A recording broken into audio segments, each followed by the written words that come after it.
রাস্তা দিয়ে কানে হাত দিয়ে হাঁটতে হয় আমাদের, কথায় কথায় অমুকের ফোলা। আবার আমাদের চিটাঙের অনেক মানুষ বলে নাকি গালিটা নাকি চিটাঙের একটা বলে বাসা। গালি কোনোদিন বাসা হইতে পারে? অনেকে এটাকে প্রমোট করে, হতে না ইয়েন গাইল ন এর মব্বত করি হদ দে ইয়েন হইলে মব্বইতে কথা যে না হইন্য হরি রে ও তখন নামাজি ইয়ে যদি এলে মব্বইতে হত হইতো আয় করতে ইতাম তো। আর পঞ্চ ইন্দ্রিয় হদ দিয়ে নহইন এটা কিন কথা হইতে লাইন হইন্য হইলাম। মুনাফিকের 4টা আলামত আছে এক হাদিসে, তার মধ্যে একটা হলো ইজা খাসামা ফাজারা, যখন রেগে যায় গালাগালি করে।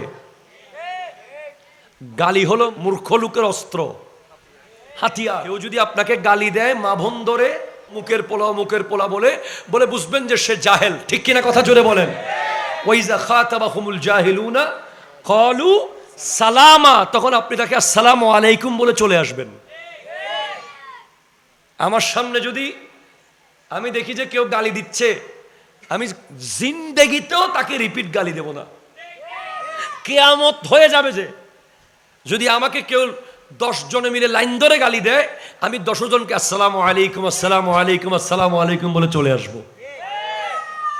কারণ জাহেলের হাতিয়ার গালি, আলেমের হাতিয়ার সালাম। ইমাম আবু হানিফা রহমতুল্লাহ আলাইহি বলছেন, আমাকে যদি আপনি শত শত জ্ঞানী ব্যক্তির সাথে বসাই দেন, তাদের সাথে ডিবেট করে আমি জিতে যাব, কিন্তু একজন মূর্খের সাথে বসাইলে আমি হেরে যাব। আমাদের সমাজে এরকম কিছু লোক আছে না নাই, যেখানে সেখানে নাক গলায়, যেখানে সেখানে কথা ঢুকাই দেয়, যেখানে সেখানে মাতব্বরি করে, অথচ ওনার ব্যাপার না সেটা, বিষয়টা সম্পর্কে উনি জ্ঞানী না, উনি অজ্ঞ, ওই বিষয়ের উনি লোক না, অথচ শেষ পর্যন্ত উনি গালি দিয়ে জিততে চায়। ঠিক কিনা কথা জোরে বলেন। রাসূলে পাকের আদর্শ হলো, আমার নবীর ফাহেশ মুতাফাহেশ ছিলেন না।